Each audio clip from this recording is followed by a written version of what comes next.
స్మృతాహరసి భీతిమశేషజంతో స్వస్థై స్మృతామతిమతీవ శుభాం దదాసి దారిద్ర్యదుఃఖభయహారిణీ కాత్వధన్య సర్వోపకారకరణాయ సదార్ద్రచిత్త. నారాయణం నమస్కృత్య నరంచైవ నరోత్తమం దేవీం సరస్వతీం వ్యాసం తతో జయం ఉదీరయేత్. ఈనాటి పరమ పవిత్రమైన మహాభారత కథానీతి నేటి సమాజ రీతి అనే అంశంలో భాగంగా 12వ భాగం ఈరోజు మనం విశ్లేషించుకునే ప్రయత్నం చేద్దాం.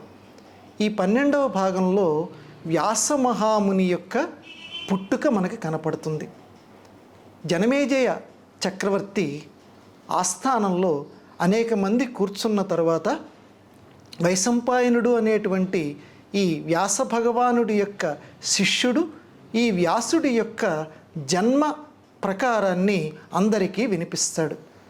వ్యాసం వసిష్ఠనప్తారం శక్తేః పౌత్రమకల్మషం పరాశరాత్మజం వందే సుఖతాతం తపోనిధిం.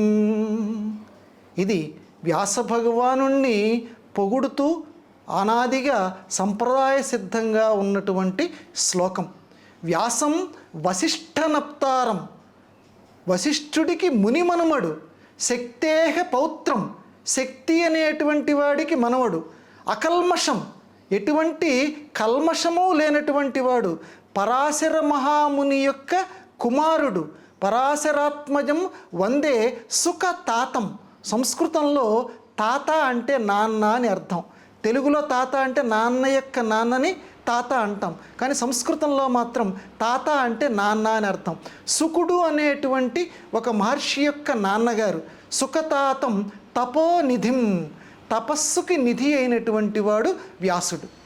ఎట్లా పుట్టాడండి వ్యాసుడు అని అంటే, పరాశరుడు అనేటువంటి ఒక మహర్షి ఒకసారి ఒక నది ఒడ్డున వెళుతూ ఉంటే సత్యవతి అనేటువంటి ఒక అమ్మాయి కనపడింది.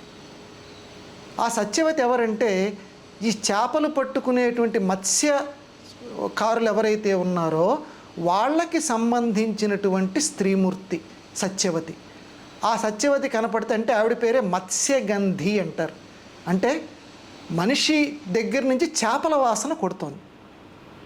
అటువంటి అమ్మాయి ఈ పరాశర మహామునికి కనపడిందంటే వ్యాసుడి యొక్క నాన్నగారికి కనపడింది.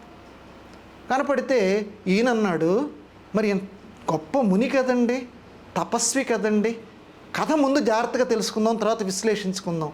ఆ అమ్మాయి దగ్గరికి వెళ్ళి, అమ్మాయి నువ్వంటే నాకు ఇష్టం కలుగుతోంది, మన ఇద్దరం కూడా చక్కగా సుఖంగా ఉందాము అన్నాడు. అనేసరికి ఆ అమ్మాయి బెదిరిపోయింది. ఈయన్ని చూస్తే తపస్సు చేసుకునేటువంటి ఆయన, అంతటా ఆయన వచ్చి ఇలా కంపు కొట్టేటువంటి తన దగ్గరికి వచ్చి ఇద్దరం కలిసి సుఖంగా ఉందామంట అని అంటున్నాడు. ఇప్పుడు కాదంటే ఏం చేస్తాడో, అసలు ఆయన అంటే ఏం భయం పుట్టింది, కానీ ఏం మాట్లాడకుండా ఉంది. నీకేం భయం లేదు, భగవంతుడి యొక్క ఇచ్చ ప్రకారం నీ మీద నాకు ఈ కోరిక కలిగింది, అందువల్ల ఇప్పుడు నువ్వు ఎందుకు భయపడుతున్నావు, పగలిపూట అని చెప్పి నేను ఇప్పుడే దీన్ని మొత్తాన్ని చీకటి చేస్తాను. శక్తిమంతుడండి ఇక్కడ మనం గమనించాలి. మొత్తం చీకటి చేశాడు. ఆ అమ్మాయితోటి సుఖంగా గడిపాడు. గడిపిన తర్వాత తన దోమను తాను వెళ్ళిపోయాడు పరాశర మహర్షి. ఆ అమ్మాయికి వెంటనే ఆ సత్యవతికి ఇదిగో ఈ వ్యాసుడు పుట్టించాడు. మనం ఈనాడే ఏదైతే మహాభారతం చెప్పుకుంటున్నామో ఆ మహాభారతం రచించినటువంటి వ్యాసుడు పుట్టాడు. ఆయన పుట్టిన వెంటనే పెరిగి పెద్దవాడయ్యాడు. పెరిగి పెద్దవాడైపోయి ఈ కమండలాలు, ఒంటి నిండా జటలు ఇవన్నీ ఉన్నాయి, కమండలం పట్టుకున్నాడు. అమ్మా నేను తపస్సు చేసుకోవటానికి వెళ్తున్నాను, నీకెప్పుడు అవసరం వస్తే అప్పుడు నన్ను పిలువు, నేను నీకు కనపడతాను అని చెప్పి తల్లికి నమస్కారం చేసి వెళ్ళిపోయాడు. ఇదండి కథ, అంతకంటే ఏం లేదు. చాలా చిన్న కథ, వ్యాస భగవానుడి యొక్క పుట్టుక్కి సంబంధించినటువంటి కథ మహాభారతంలో ఉంది. ఏంటండి ఈ కథ చాలా గజిబిజిగా ఉన్నట్టుగా అనిపిస్తోంది. ఈనాటి సమాజంలో మనం నేర్చుకోవాల్సినటువంటి నీతి ఏమైనా ఈ కథలో మనకి కనిపిస్తోందా? ఒక తపస్సు చేసుకునేవాడు అన్నారు కదా, ఆయన ఎక్కడో అడవుల్లో ఉండకుండా నదుల ఒడ్డుకు వచ్చాడు. సరే వస్తే వచ్చాడు, తపస్సు చేసుకుంటున్నాడు కాబట్టి అర్ఘ్యం ఇవ్వటానికి వచ్చాడు అనుకుందాం. పరాశరుడు వచ్చాడు అనుకుందాం. వచ్చిన తర్వాత ఒక అమ్మాయిని, ఒక మామూలు అమ్మాయిని చూడటం ఏమిటి, చూసిన తర్వాత ఆ అమ్మాయిని ఇష్టపడటం ఏమిటి, ఆ అమ్మాయి యొక్క అంగీకారం కోరటం ఏమిటి, దీని వెనకాల ఏమైనా ఆంతర్యం ఈనాటి సమాజంలో ఉంటున్న మనం గమనించవచ్చా? అసలు ఆంతర్యం ఏమిటి? చాలా గమనించాలండి. ఆవిడ ఏంటంటే మత్స్యగంధి, అది ఇక్కడ మనం గమనించవలసింది. ప్రతి కథకి లోపల అంతరార్థం ఉంటుంది. మత్స్యము అని అంటే చేప. చేప ఎప్పుడూ కూడా నిద్రపోదు అని పెద్దవాళ్ళు చెబుతూ ఉంటారు. అంటే ఎప్పుడో కానీ కన్ను మూయదు, అంటే దాని కళ్ళు అసలు రెప్పలు ఉండవు దానికి. కాబట్టి ఎప్పుడు కళ్ళలాగా తెరిచే ఉంటుంది.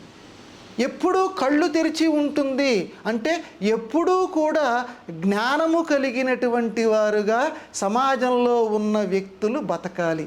కాబట్టి ఇక్కడ ఈ సత్యవతి పాత్ర ద్వారా మహాభారత కర్త మనకి చెబుతోంది ఏంటంటే ఎప్పుడూ కూడా నిరంతరము మనము జ్ఞానం పట్ల జాగరూకతతో ఉండాలి. విశ్రాంతి అనేది ఉండకూడదు. ఎందుకంటే మరో నిమిషం ఏమవుతుందో మనలో ఎవరికీ కూడా తెలియదు. కాబట్టి ఎంతవరకు ఈ భగవంతుడు ఈ ప్రాణాన్ని మన శరీరంలో ఉంచుతాడో అంతవరకు కూడా జ్ఞానాన్ని మనం అన్వేషిస్తూనే ఉండాలి.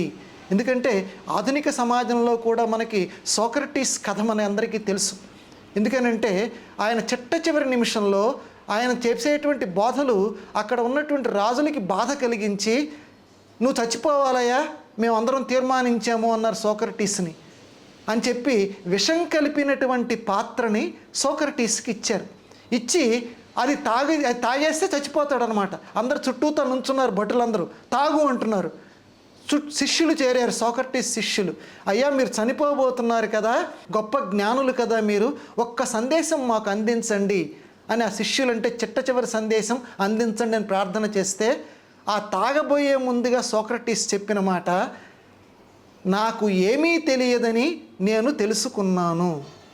ఎంత గొప్ప మాట చూడండి. ఒక జ్ఞాని, అతనికంటే గొప్ప జ్ఞాని ఎవరు లేరు సోక్రటీస్. ఆయన చెప్పినటువంటి మాట, నాకు ఏమీ తెలియదని నేను తెలుసుకున్నాను. కాబట్టి మనం కూడా తొందరపడి ఎవరిని మనం విమర్శించకూడదు. మనకి ఏమీ చాలా తెలియనటువంటి విషయాలు ఉంటాయి. ఆ మహామునులు వాళ్ళందరూ కూడా ఒక చీకటిని కల్పించగలమా మనం? ఒక వెలుతురిని కల్పించగలమా? అంతెందుకంటే ఒక పువ్వుని మనం పూయించగలమా మనం సొంతంగా? లేదే. చెట్టుకి పూస్తేనే దాన్ని తీసి దేవుడి దగ్గర పెడుతున్నాం. ఈ సృష్టిలో అన్నీ భగవంతుడిచ్చినటువంటి వాటిని, ఆయన ఇచ్చిన నీటినే మళ్ళీ ఆయనకి తిరిగి అభిషేకం చేస్తున్నాం. కాబట్టి మనమంటూ సొంతంగా ఏమీ సృష్టించలేం. కానీ పరాశరుడు సృష్టించాడు, చీకటిని సృష్టించేశాడు. అలాగే పుట్టిన వెంటనే బిడ్డ ఎక్కడైనా పెరిగి పెద్దవాడవటం మనం విన్నామా? వేదవ్యాసుడు అలా పెరిగి పెద్దవాడయ్యాడు. కాబట్టి వాళ్ళు మహానుభావులు. మన కళ్ళతోటి వాళ్ళ చరిత్రను చూడకూడదు. మనకి తెలియనిది చాలా ఉంటుంది. అందులో మన అంతరంగానికి అంతుపట్టనటువంటి దైవం, ఆ మహిమ ఉంది. కాబట్టి ఆ దైవ మహిమకి, ఆ గొప్పతనానికి, ఆ తేజస్సుకి మనం నమస్కారం చేద్దాం. ఏనాడు కూడా మనం భారత కథని నింద చెయ్యవద్దు అని ప్రార్థన చేసుకుందాం. స్వస్తి.